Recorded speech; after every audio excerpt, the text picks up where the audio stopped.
নইলে হাতে রাখতে পারে গাধার বিরাম। সেটাই তো খুঁজে বেড়াই পথে প্রান্তে, রাস্তাতে রাস্তার ফুটপাতে শুয়ে শুয়ে ভাবে আমার মধ্যে লুকিয়ে থাকা এই আসল আমিটার নাম কি?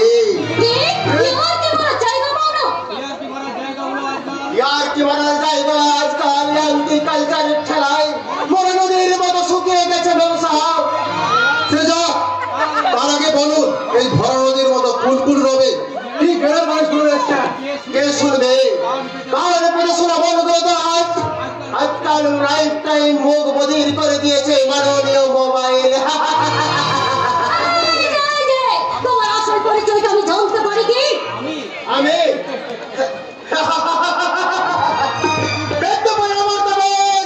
উপহাসের ভবিষ্যৎ এক রং মাখা করুন ইতিহাস। ইতিহাস? লোকটার কণ্ঠস্বর খুব চেনা চেনা মনে হচ্ছে। কি হলো মাদাস, তুমি কি ভাবছো? হ্যাঁ ভাবছি।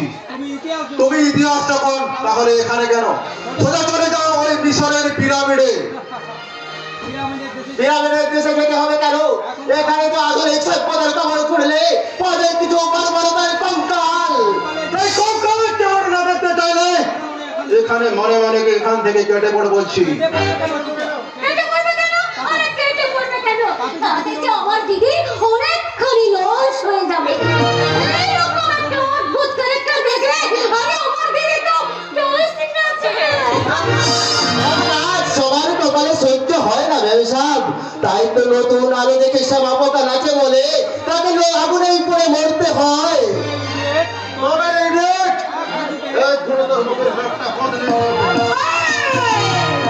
তোমার খুশির পাঞ্জাটা তুমি তোমার নিজের পকেটে রাখো। তোমার নইলে জীবনের মানি ব্যাগ থেকে তোমার চাকরির নিয়োগপত্রটা চুরি হয়ে যেতে পারে।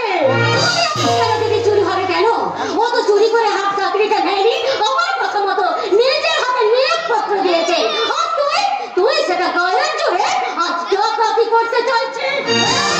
ডাকাতি করতে চাইছি তাহলে একটা অপমানিত লাঞ্ছিত মানুষের মহান সম্মান ফিরিয়ে দেওয়ার জন্য শুধু ডাকাতি কেন, দরকার হলে এই ডাক্তারি পোশাকটা ছেড়ে দিয়ে আমি ওই ডাকাতের ড্রেসটা পরতো আমার বিবেকটা দুবারও ভাববে না। বিবেকের বিশ্বাসটা বন্ধ হয়ে গেল, ভালো মন্দ চেনার বুদ্ধিটা ভোতা হয়ে গেছে ম্যাডাম।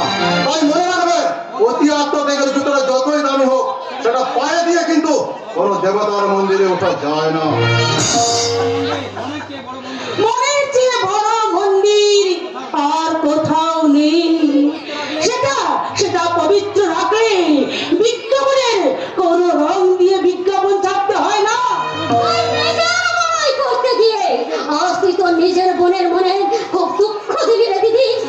দুঃখ দিলি এটা তুমি বলছো পরের জন্য যে ঘরের মানুষকে বিজ্ঞাপন মনে করতে চায় তার ভবিষ্যৎ জীবনে তাদের ভীষণ ভাবে ঠকতে হয় রে দিদি, ভীষণ ভাবে।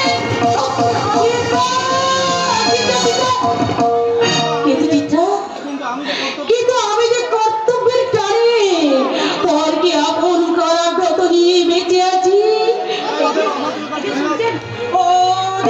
ওদের এই অভদ্রতার জন্য আমি আপনার কাছে ক্ষমা চাইছি।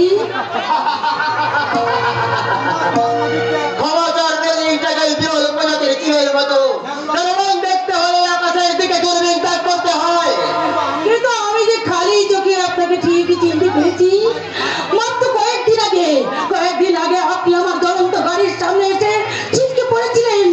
সেই ঘটনার স্মৃতি কি আপনি ভুলে গেছেন? ঘুরতে ঘুরতে জীবনের সব কিছু হারিয়ে যায় নিশ্চিতের অন্ধকারে। সেই অন্ধকারের বুক চিরে তো আবার নতুন সূর্য দেখতে পাওয়া যায়। আপনি একবার মনে করে দেখুন, আপনার নাম কি, কোথায় আপনার বাড়ি, কি আপনার পরিচয়? এই পরিচয়ের খোঁজাই তো কতদিন কত রাত আমি খুঁজেছি, নিজের মুখোমুখি দাঁড়াবার চেষ্টা করেছি, তারপর ব্যর্থ হয়ে সবার কাছে হয়ে গেছে আমি শুধুমাত্র একটা জিজ্ঞাসা চিহ্ন। সেই জিজ্ঞাসা চিহ্নে ওই জিজ্ঞাসা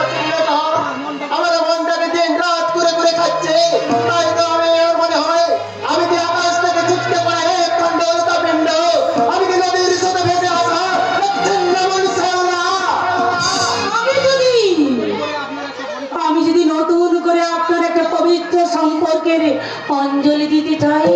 তাহলে ওই সমাজ বলবে মিত্র ব্যঙ্গ। না তা আমি সত্য করতে পারবো না। করুক সমাজে ব্যঙ্গ বিদ্রুপ, তবু তার বিরুদ্ধে লড়াই করে আমি যদি আপনার কাছে একটা মধুর সম্পর্কের ভিক্ষা চাই, আপনি কি আমাকে ফিরিয়ে দেবেন? আমি মনে করুন না, আজ থেকে ধরে নিন এই সেবা সাধনটা আপনার ঘর সংসার, আপনার একমাত্র ঠিকানা। ঠিকানা? হ্যাঁ, ঠিকানা। এবার মনে করুন না এই বাড়িটা আপনার সব কিছু। তার মানে আপনি মনে করুন না অনেক বছর পর কর্তব্যের সংসারে আবার হলো বাবা মেয়ের দেখা। কি বললে? মেয়ে? তুমি আমার মেয়ে?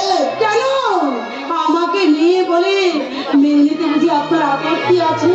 না না, আপত্তি করবো কেন?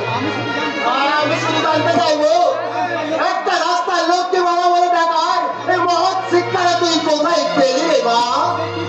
সেই শিক্ষা পেয়েছি আমি সঙ্গীত শিল্পী বন্ধন ব্যানার্জির কাছ থেকে। হ্যাঁ, বন্ধন ব্যানার্জির কাছ থেকে। তা তুমি বিশ্বাস করো বাবা, তুমি বিশ্বাস করো, তার সুর সাধনা আমার জীবনের চলার দিশা, আমার জীবনের ধ্রুব তারা। সে যে আমার মনের মন্দিরে ভালোবাসার ভগবান। তাহলে তো সেই ভগবানের সঙ্গে আমাকে দেখা করতেই হবে। নিশ্চয়ই দেখা করাবো বাবা, নিশ্চয়ই দেখা করাবো। তার আগে তোমার এই আশীর্বাদের হাতটা তুমি আমার মাথায় রেখে বলো, আপন খেয়ালের বসে তুমি এই চেতনার জীবন থেকে কোনোদিন হারিয়ে যাবে না তো বাবা।